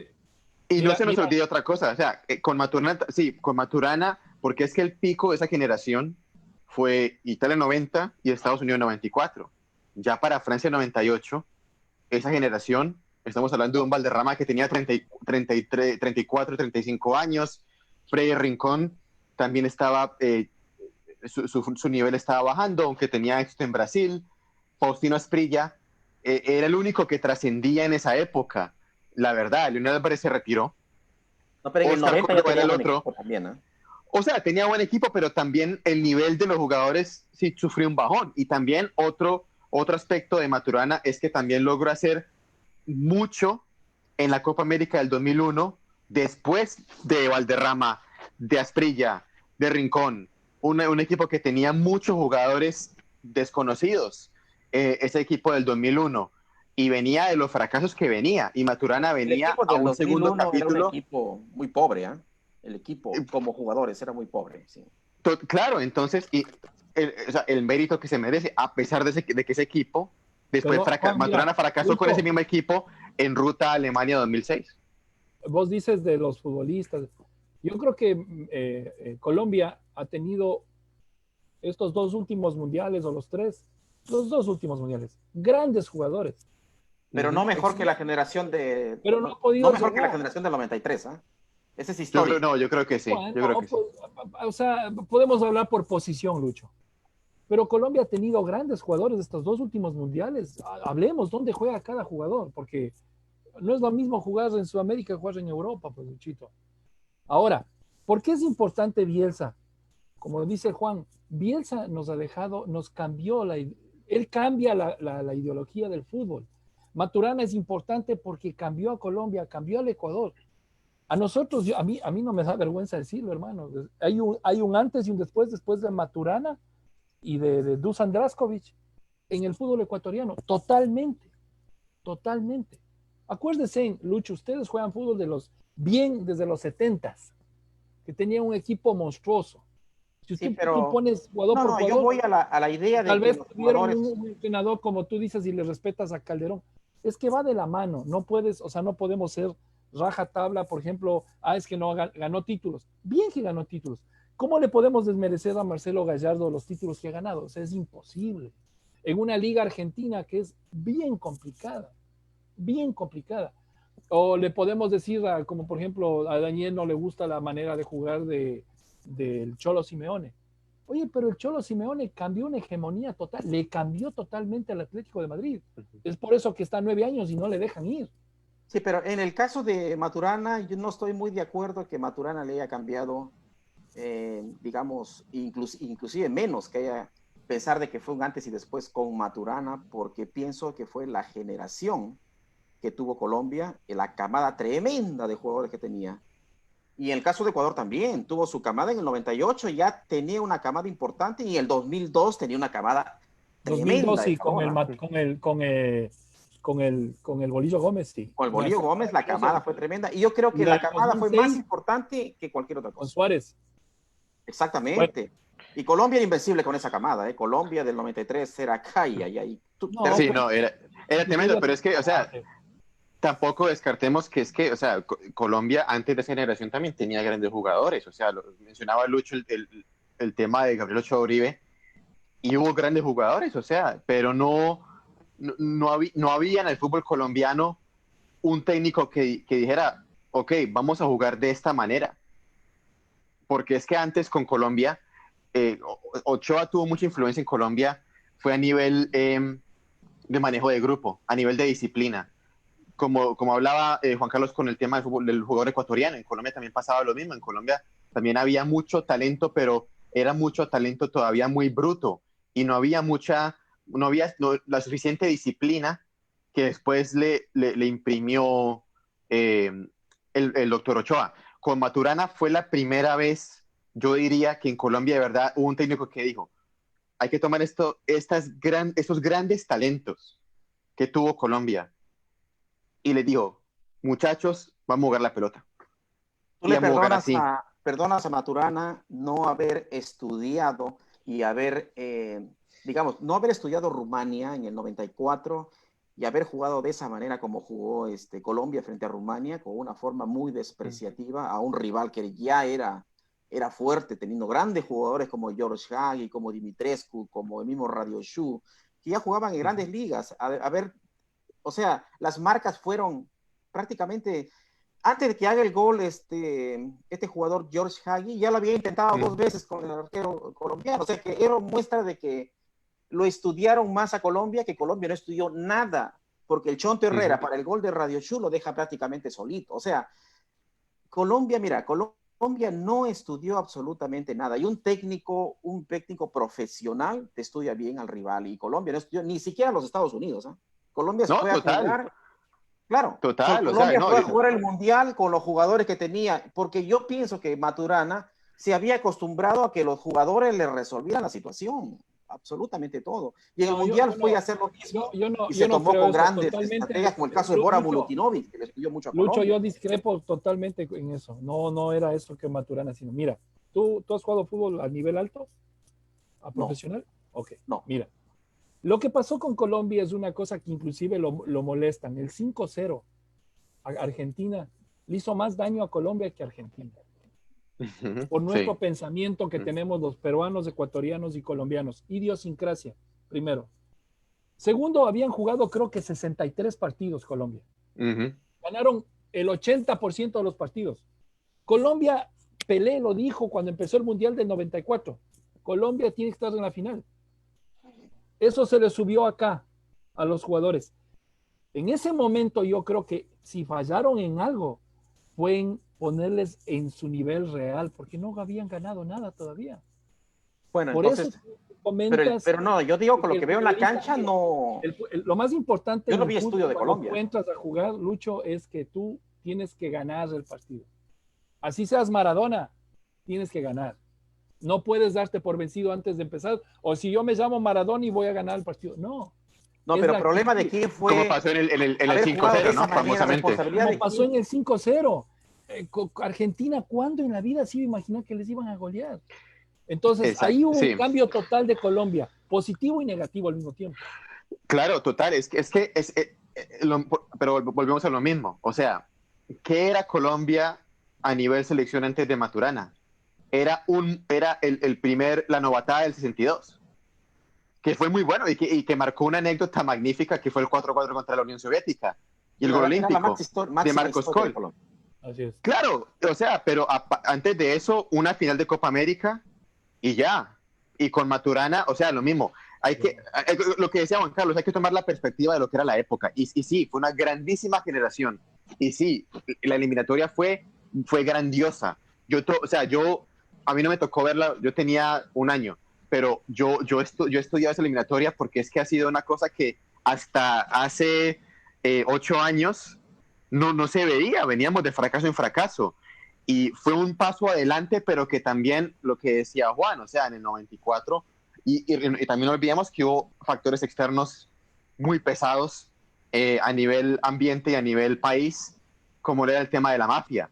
Eso también pesó, porque había mucha presión en ese mundial. Recordemos la famosa historia de la amenaza que le llega a los jugadores antes del partido contra Rumania a los hoteles. Y sí, como lo que dice Lucho es muy cierto. Hubo demasiada exceso de confianza por parte de Maturana y el cuerpo técnico en cuanto a sí. Ellos admitieron, ellos no estudiaron a los rivales, no Pero estudiaron a Rumania. no hubo estrategia para jugarle a Rumania ni a Estados Unidos. ¿Eh? No hubo estrategia. Total. Y es falla de ellos, pero yo no voy a desmeritar el legado de Maturana por lo que pasó en Estados Unidos, sabiendo lo que pasó en Italia. Porque en Italia, un equipo que lo mismo venía sin historia prácticamente, llegó y fue el único equipo a la que la Alemania campeona no le pudo ganar. Y está el famoso gol de Freddy Rincón. Y se perdió en ese mundial contra Yugoslavia. Se ganó contra Emiratos Árabes Unidos y se empata con Alemania, un partido dramático que Colombia logra rescatar también, mira, cuando no merecía perder. Y un partido que fue grandísimo para Colombia porque le jugó tú a tú a Alemania. Y después pasa a Camerún, que fueron 2 errores puntuales. Pero yo no voy a desmeritar el legado, volvemos a lo mismo, los resultados versus el legado que deja a nivel de filosofía, a nivel de estilo. Eso es indiscutible. Lo que yo quiero ir en a cuanto a Francisco Maturana. La conclusión que yo quiero dar es simplemente de que un técnico también depende del momento y depende de con qué material cuentas. Porque Maturana tuvo la fortuna de contar lo que se hace con el material. Claro, porque es que si algo, entonces eso es del reproche de Marcelo Bielsa, porque es que Bielsa tuvo un equipo argentino, el que mencionaba Lucho. ¿Cómo es posible que ese equipo argentino no pase la primera ronda? Que no sea capaz de ganarle a Suecia, que pase estragos contra ¿cuál fue el otro equipo? Contra Nigeria, creo que fue. Entonces, o sea, y después de una eliminatoria brillante como fue esa Argentina, con Batistuta, con Crespo, con Piojo López, con todos esos, ¿no? O sea, no, pero lo mismo, Bielsa ha dejado una huella en el fútbol mundial. Es el mejor técnico del mundo para mí, definitivamente. Entonces, o sea, claro, y con Bielsa, o sea, también otro aspecto de esto, o sea, no solamente el legado que dejó en los equipos en los que estuvo, sino que el legado en cuanto a los técnicos que han seguido su estilo. O sea, no se nos olvide que los técnicos que se han inspirado en él son muchos y que han tenido éxito. Tata Martino, Toto Berizzo, que llegó a dirigir en el fútbol, Pochettino, Mauricio Pochettino, y vean dónde está él. También su sucesor en Chile, Sampaoli. Lo mismo, o sea, esa es otra señal de un técnico que dejó legado. O sea, eso a lo que yo me refiero es lo que yo le doy más valores a eso. Claro, mira, hoy vemos esos técnicos y vemos, ok, es la escuela Bielsa y es la escuela. Eso es lo que es la marca de un técnico. Para mí, de la grandeza de un técnico es esa. En el caso de Bielsa, si tú ves todos los inicios, en Newell's dejó escuela, se va al Atlas dejó escuela, en el América dejó escuela, Selección Argentina dejó escuela, se va a Francia dejó escuela, en Atlético de Bilbao dejó escuela, al Leeds United dejó escuela. Pero no todos han tenido un desenvolvimiento uniforme como lo ha tenido Bielsa. Yo no conozco ningún técnico. Bueno, lo importante es que por lo menos un técnico, bueno, yo con el Juan, 3 técnicos, vos, yo un técnico, Bielsa. Estamos de acuerdo todos. Y vamos a lo siguiente. A ver, en México, Lucho, dame 3 nombres de entrenadores mexicanos y extranjeros que tú crees que hayan llegado a México y han cambiado algo en México. Bueno, pues el que definitivamente sí llegó con una ideología diferente y le cambió la mentalidad al fútbol mexicano fue César Luis Menotti, o sea, ni qué decir, ¿no? A mí me gustó muchísimo César Luis Menotti cuando llegó en el año 91, 91, sí, llegó y prácticamente cambió la estructura del fútbol mexicano. Y Menotti estuvo 2 años con la selección, cambió, hizo charlas técnicas, les enseñó a los jugadores que no solamente se juega en cancha, sino se juega también en un salón de clases. Entonces Menotti sí le cambió la estructura al fútbol mexicano. Es el número uno. Okay. Pensar en un número dos, han llegado fracasados también. Pensando en Pero un hay número mexicanos dos, también. ¿cómo? Hay mexicanos también. Técnicos Claro, Sí. o mexicanos también. Bueno, Claro, otro que me gustó, mira, otro que era un muy estudioso del fútbol, lo que me parece que le faltaba es un poquito de agresión nada más en sus estrategias para jugar, era Bora Milutinovic. Me gustaba muchísimo Bora Milutinovic también como técnico. Creó la base de Pumas, por ejemplo, en la selección nacional. Jugaba pues con muchos mediocampistas. Les enseñó a los mexicanos que los partidos no todos se juegan iguales. Hay que jugar los partidos en diferentes facetas dependiendo del rival. Eso es lo que nos enseñó Bora Milutinovic en México. Y otro técnico también que era muy estratega, más estratega que técnico, que a mí me haya gustado es La Puente. La Puente me gustó mucho. Y de ahí también, quieran o no, a que a muchos no les gusta a los mexicanos, es el técnico, el colombiano que llegó hace poquito, ¿cómo se llama? Osorio. Carlos Osorio. Osorio, ¿no? Sí me gustaba Osorio a mí. O sea, definitivamente a mí Osorio me cae bien. Es un técnico que tenía su política, muy estudioso, muy preparado este señor, Osorio. Me gustaba como técnico y me hubiera gustado que hubiera durado pues 10 años por lo menos en las riendas de la selección mexicana, pero En México no dura nadie. lamentablemente no lo hicieron así. Sí, hoy Pero por hoy sí, es para muy mí me complicado. gusta Osorio, ¿eh? Así que Tú, Juan. Yo añadiría dos nombres, uno de antaño, digamos, y otro actual que todavía está. Yo creo que un nombre para recordar en México es Nacho Treyes.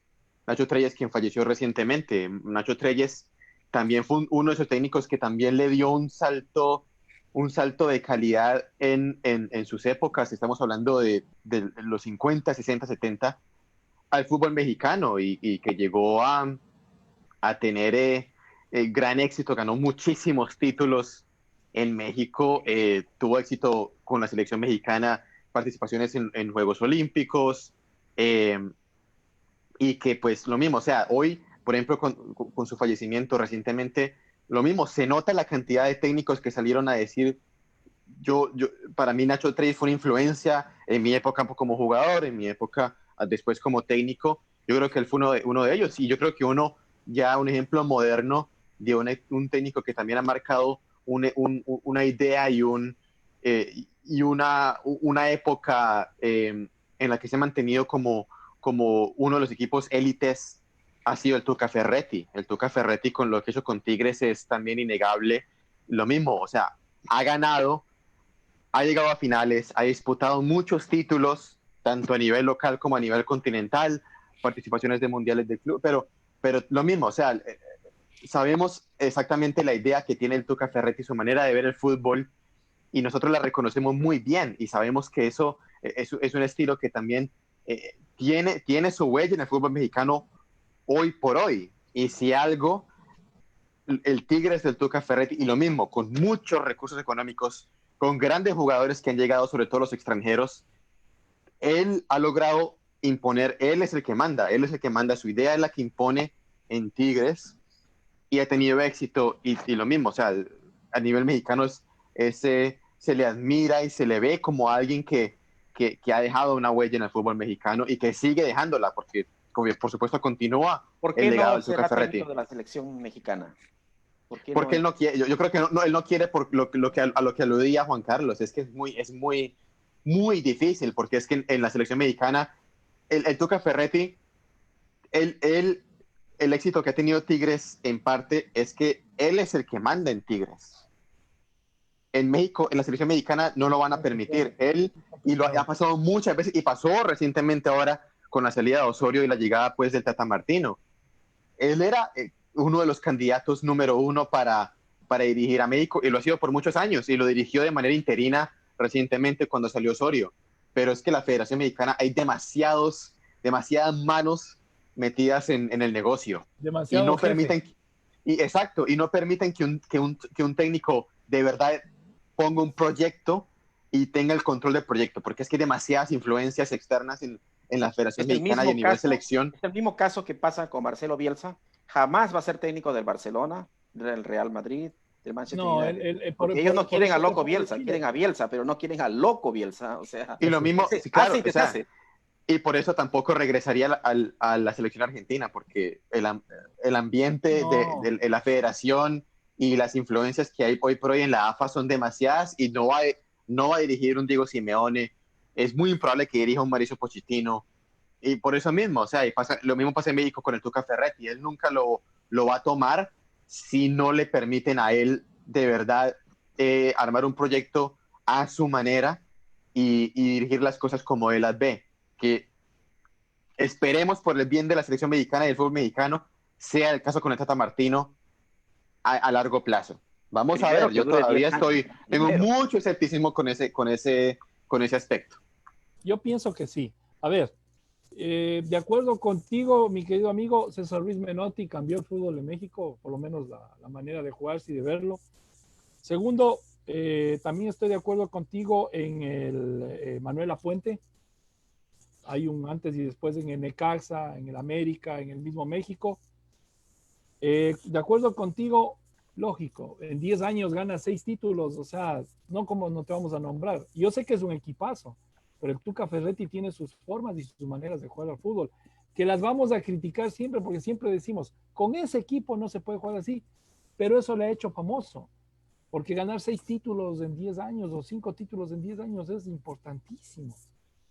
Juan Carlos Osorio, el problema de él es que estuvo muy adelantado para la realidad del futbolista mexicano. Juan Carlos Osorio quiso implementar algo que lo vieron a mal, se comió una goleada que nunca fue culpa de él. O sea, si ustedes vuelven a ver, lo he visto como 3 veces que lo están pasando otra vez. Es un desengaño total de los jugadores de fútbol que no tienen reacción. Y virtud del rival, ¿no? Porque es que estamos hablando de Chile, que era campeón, el mejor equipo de América en su época, ¿no? Que ya le habían ganado el 1-0 de un partido amistoso que hubo y le ganó México, acuérdate. Claro. Juan Carlos Osorio sacó el mejor puntaje que lo tenía el Bigotón Lapuente, y él le pasó en efectividad. Entonces, si nos fuéramos por esa sugerencia, Juan Carlos Osorio es el técnico más ganador de México, pero en México no lo quieren ni ver, ni siquiera en Colombia lo quieren traer, teniendo ese técnico. Sí. Es que él está muy adelantado para lo que nosotros podemos expresar. No entendemos las formas de él, no entendemos que los jugadores tienen que ser polifuncionales, que el jugador de la izquierda tiene que jugar con la derecha, que puede jugar de medio, que puede jugar, o sea, nosotros todavía no llegamos a ese punto. Entonces, todos dependen. Pero recuerda que antes de las apuestas en el partido Chile-México en la Copa América, el 7-0, en las apuestas estaba mejor México, mejor parado que Chile en las apuestas. Pero por supuesto, pues. Y lo que pasa es que las apuestas analizan profundamente. O sea, el resultado fue un accidente. Chile-Uruguay creo que jugaron y perdió Chile. O sea, y Uruguay no venía con un equipazo, no venía jugando a nada. Entonces, a mí ese partido, si ustedes ven el primer tiempo, no es que hicieron los goles ahí, sino fueron 10, 15 minutos que se descuidaron y no hubo reacción. El quinto gol que le hacen a la Ju, se queda viendo cómo patea el jugador chileno.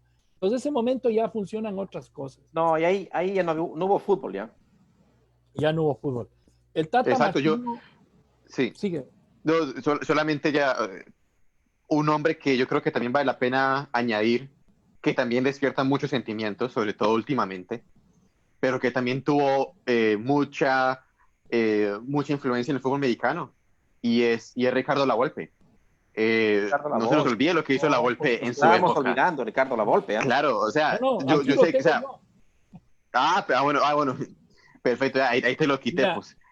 Ricardo, yo del fútbol mexicano lo sigo unos años que vivo aquí. La mejor selección que yo vi jugar de México fue la que la manejó. Sí, y no 2006. No jugó. Y dio el lujo de no llevarle a Cuauhtémoc Blanco. que era el mejor jugador de México en su posición. Y que México, desde Cuauhtémoc Blanco, ustedes se ponen a analizar, no tiene un número 10 de esa envergadura. La O sea, Volpe no jugaba con jugamos 10, totalmente. no quería un mediocampista que no marcara, él Yo estoy quería diciendo el número 10 dinamismo. porque era el mejor jugador, porque si tú veías en el Necaxa, el Cuauhtémoc a veces jugaba a la izquierda y ya jugaba a la derecha de punta. O sea, estoy diciendo un número 10 por decir. Yo sé que a él no le gustaba porque no tenían en México. Pero después, si ustedes veían al jugador más fino que tenía México, era Cuauhtémoc Blanco. Por los pases, lo Estaba inteligente, todavía, sí, estaba todavía. muy buen fútbol. Y uno de los que a mí me gusta muchísimo, y ya lo dijiste tú, Juan, el Tata Martino, que yo pienso que si al Tata Martino le dan tiempo, va a ser uno de los mejores técnicos que ha llegado a México. Porque él es un Bielsa reciclado, o sea, es un híbrido, con un poco más, no es tan así, no es tan fuerte. Yo tengo mucha fe en el Tata Martino cuando sonaba para Ecuador. Yo decía, Dios mío, que le traigan, que se gasten lo que sea, porque yo sé que él cambia el fútbol. Es un gran técnico. Total, y Colombia lo mismo, o sea, en Colombia estuvo muy cerca también de venir, Sí, como lo fue Bielsa en su época, y bueno, pues al final no México resultó, pagó pero más. total, O totalmente. sea, Es que la tienen, cartera de México no no, claro, no es que no se puede competir, o sea, no hay comparación.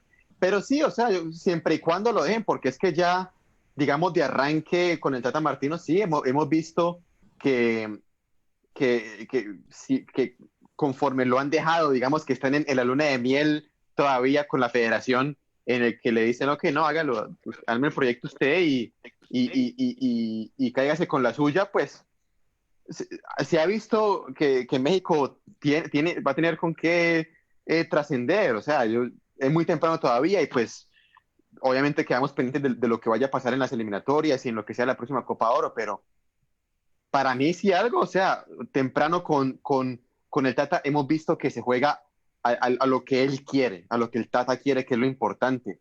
Y si pues por lo menos tiene algo del éxito que tuvo aquí con Atlanta United, México promete, porque tiene mucho más talento que lo que tuvo el Atlanta United, sin lugar a dudas. Y Vamos a ahora ver pero, si para lo pero resaltar dejan, algo ¿no? que dijiste de un técnico, el caso de Nacho Treyes, sí, la historia de Nacho Treyes, los pergaminos de Nacho espectacular. Treyes son impresionantes. Sí, Este duró, creo que después de jugador, creo que 40 años de director Sí. técnico. Tiene la oportunidad de haber entrenado a la cantidad de equipos, siempre estuvo selecciones y todo. alrededor del fútbol, toda la Claro, o vida. sea, Ujú. muchos Nacho años ha Treyes tenido en el es fútbol el Nacho el Treyes. ícono. Lamentablemente al Nacho Treyes yo no lo he visto en jugar menos, ¿no? Ni siquiera Sí, no, o entrenar, ¿no? sea, En las últimas, nada más en los 80 ya cuando estaba de salida. No me tocó verlo a mí, a Nacho Treyes, ¿no? La verdad que no podría dar una opinión así franca de Nacho Treyes, pero si uno lee el historial de Nacho Treyes y el respeto Es que le tiene espectacular. tanto comentaristas como deportistas, como exjugadores, es impresionante, ¿no? Sí, sí, totalmente, Y totalmente de afortunadamente acuerdo. duró más de 100 años, creo, murió de 103 años, ¿no? 103 años, así es. 103 ujú. años. En Sí. Guadalajara, Nacho Treyes es como el tequila. Ujú. Es En serio, añejo. sí, yo fui a jugar 3 veces allá en Guadalajara y uno de los partidos tuve el placer de conocerle en los 90 y la verdad que un tipazo. Me presentó al perro, a ese que sabe hablar así, caga el El perro balón, Bermúdez. pichinche, así. Y yo le dije que yo era ecuatoriano y compañero del Alex Aguinaga, habíamos jugado juntos en la selección. Y me decía, tú eres del Pichinche. Me decía así, una vozarrón del tipo. Sí. Que te iba a morder. Son las anécdotas Eh, del fútbol, ¿no? Llegamos exacto. hemos más o menos, estamos en el mismo camino. Bora Milutinovic sí tuvo algo muy importante en México, Lucho. En Cambió Pumas un también. poco el fútbol en Pumas, especialmente en Pumas. Ahora, Ujú. la siguiente pregunta. Eh, para el día miércoles, el Juan no puede venir, pero dejémosle entonces para el próximo viernes los mejores técnicos de Europa, si les parece, Uf, ponernos un poquito ahí. Hay demasiados, ¿ah? Yo tengo 50 nombres, imagínate, Dios mío. 50 nombres. También quiero hablarles un poquito de lo que fue el Catenacho, porque muchas veces a mis amigos que nos ven cuando está aquí El Daniel, él habla mucho del fútbol catenacho que fue inventado por Eleno Herrera, un argentino. Y quiero hablar un poquito sobre eso, a ver si yo tengo ya aquí para el próximo programa, ya tengo aquí más o menos para que entiendan lo que fue el catenacho y por qué se hizo tan importante especialmente en Italia. Eso. Y Juan, muchachos, ya estamos, sí. pero tenemos tiempito solamente. Sí, dale, dale, dale. Ok, solamente para añadir un poco el tema de los técnicos, porque yo creo que para darlo, quisiera darle un repaso breve a también nombres en Sudamérica que han tenido su época en otros países, ¿no? Porque obviamente, o sea, y quiero dejar atrás un poco lo que es Argentina, porque en Argentina hay demasiados nombres. Oh, no, En sí. Brasil hay demasiados nombres, pero por ejemplo, para mencionar rápidamente, en Bolivia, por ejemplo, lo que hizo el Vasco Ascargorta Ah, no, por supuesto. en los 90, ¿no? Sí. Y la escuela que dejó él, también no se nos olvide lo que hizo César Farías con Venezuela. Farías, claro, César Farías. El Mourinho Recientemente. venezolano. Sí, exactamente. Y que ahora está en Bolivia, ¿no? Paradójicamente. Alexandre Guimaraes con Costa Rica. Por supuesto. Lo que hizo también Reinaldo Rueda, lo que hizo el Primitivo Madariaga en Honduras. En Honduras. También. El lo que Patón Bausa en la Liga de Quito. Total. Y más reciente, el Bolillo Gómez en Panamá. Lo que hizo el Bolillo con Panamá también. O sea, yo creo que también para darle una vueltica a los que quizá no tenemos muy en cuenta, pero que también han dejado su época. El Tata Martín en Paraguay. Oh, no. Recientemente. Pues la época de Tata Martino en Paraguay, espectacular, 2 mundiales. O sea, espectacular. Exacto. O sea, también, digamos no al nivel que podemos hablar muy en detalle, pero que también son técnicos que en sus países han marcado una huella también muy, muy grande. Perfecto. Luchito, para terminar. Bueno, para terminar, pues hablaste del catenacho, ¿verdad? Sí, del catenacho. En cuanto al catenacho, yo sé que es una forma, el catenacho en realidad la definición es una forma de quitar el balón al rival, es una forma de defender. Y es una forma organizada de poder, y creo que lo implementaron en Italia por los años que serán los 50 y fue renacido por ahí en los 80 también, en la época de Arrigo Sacchi y todo eso. A mí me encanta el catenaccio, porque a mí me encantan las tácticas defensivas. Y el catenaccio italiano pues demostró ser una táctica bien, bien interesante en una manera de recuperar el balón cuando no la tienes. Y eso hay que enseñarle a los jugadores sudamericanos que en vez de esperar el balón para tenerla y jugar fútbol, hay que ir para recuperarlas, ¿no? Sí. Eso es lo bonito del catenacho. Es defensivo, es totalmente defensivo. Uh-huh. El próximo programa lo voy a definir para que lo veas. Me imagino vas a leer tú también, pero para que se preparen. Pues eso es todo, muchachos. Les agradezco muchísimo. Tuvimos un montón de gente que no me dio chance de saludarles a todos. Yo estoy manejando acá el Facebook en las 2 plataformas. Un montón de gente mandando saludos, el programa está buenísimo, qué guapos que están los muchachos, no sé cuáles serán, pero... Los de aquí, eso de acá, sí. Mandan muchos saludos a Juan Sebastián. Lucho, vos tienes que conectarte con tus amigos. Sí, compartir, Lucho. Tienes que compartir, pues, hermano. No, lo compartí, pero no me metí. Esta gente, esto también lo voy a mandar a YouTube. O sea, si ustedes tienen gente en YouTube, también compartan, hagan comentarios para que la gente se encienda y se encargue, ¿no? Está chévere este sistema. No necesito estar armando aquí todo lo que tenemos que armar. Vos en tu casa, yo en la mía, el Lucho en Miami. Ojalá se puedan unir pronto lo que es Daniel y René, porque la verdad que con ellos hacemos ya el programa mucho tiempo y siempre tienen algo que decir. Y queda pendiente porque con Daniel tenemos mucho que hablar de la Bombonera del 69, de las épocas. De todo. Y aparte, hoy día no me hubiera dejado hablar cuando hablé de Marcelo Gallardo, olvida. Despídete, mi querido. Pero para darle un repaso a los técnicos argentinos, tiene que estar él, porque... Sí. Él nos puede dar un balance muy bueno. Para él dice que uno de los mejores técnicos que ha habido en la historia, y lo estuve estudiando, es el Toto Lorenzo. Juan Carlos Lorenzo, claro. Sí, total. De hecho, yo todavía pienso que Juan Carlos Lorenzo ha tenido mejor trayectoria en Boca que Bianchi, aunque Bianchi ha ganado más títulos. Totalmente de acuerdo contigo, y esa es la realidad. Toto Lorenzo, mucho mejor técnico que, o sea, Fue voceado para ser técnico de la selección. pero a Bianchi se le acuerda porque ganó 2 intercontinentales, que son, ¿y con qué equipos? ¿Y a qué equipos, no? O sea, Así es. los monstruos. Sí, claro. Despídase, mi querido Juanito. No, hablando del tema de los saludos, pues mandar los saludos a la gente que mandó ahí su saludito también. A mi compañero de equipos de fútbol, Sebastián Villegas, goleador él. A Marianela Argentina, Marianela Luque, que siempre nos sigue. Marianela es espectacular. Total. Y recientemente cumplió años, así que pues un saludo Feliz para ella allá cumpleaños. en Tucumán. A también dos Ciruja. amigas muy queridas, a Carolina y Angélica, y también un saludo pues muy especial a Milenka, mi novia que nos está viendo también, ella boliviana, Pero no que también comenta siempre nada, nos... no dice nada. No, ella se mantiene, está trabajandito, ¿no? Está ocupada, ¿no? También, pero nos escucha. Un beso a ella, que nos escuche también. Y pues no, un agradecimiento también aquí pues por a ti, Juan, por la invitación de nuevo y pues esperando a ver, ¿no? Que el próximo viernes hablar del catenacho, que también es un tema que despierta muchas polémicas de gustos y disgustos, pero como siempre, o sea, en medio de lo que está pasando, la situación, siempre tener esta horita y media, 2 horas de distracción hablando de lo que más nos gusta y sobre todo a nosotros como sudamericanos, ¿no? Sí. Poder en un mundo mediático en el que pues prevalece el fútbol mexicano, el fútbol argentino, el fútbol de Brasil, pues un espacito para nosotros también, que no tenemos tanta historia Insistimos. ni tanta prensa, es, es chévere, como decimos en Colombia, tener esa vitrina. Así que el agradecimiento a todos los que nos están viendo, a ustedes, a Juan, a Lucho, por esta discusión y este debate, y de verdad que pues espero con ansias ya el próximo viernes para unirme a ustedes de nuevo aquí pues en Simplemente Fútbol y pasar un rato bueno, ¿no? Hablando de lo que más nos gusta.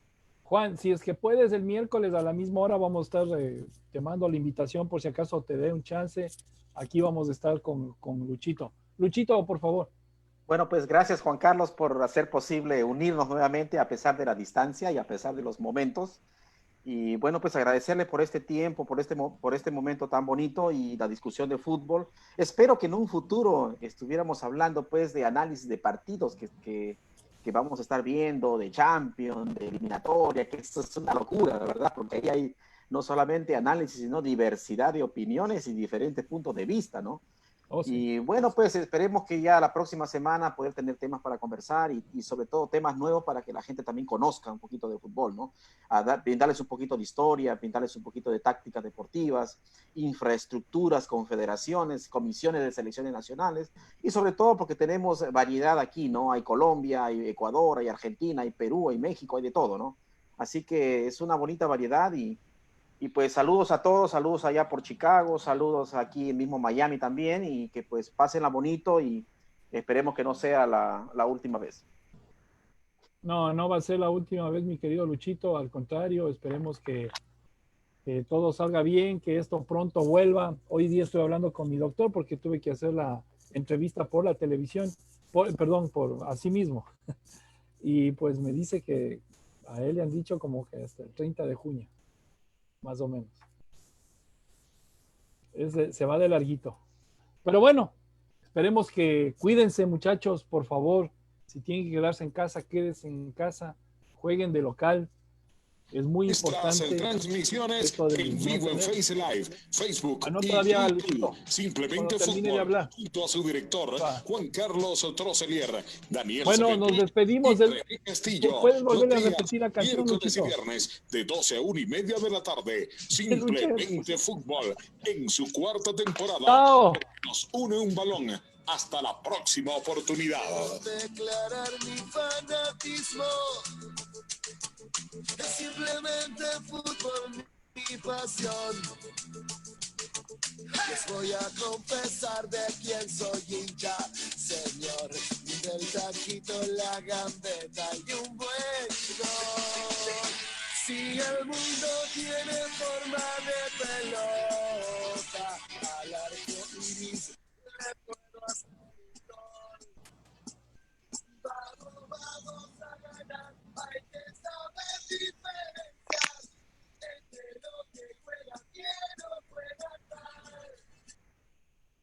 Muchas gracias, muchachos. Nos vemos el día miércoles, Juan, o el viernes si puedes. Cuídate, que Dios te bendiga. Recuerden que el camino más corto al corazón es una sonrisa. Simplemente Fútbol llegó gracias a Marathon Sports de Chicago, Islas en Alúmeno y la Liga de Kelly Park. Gracias y hasta siempre. ¡Chao!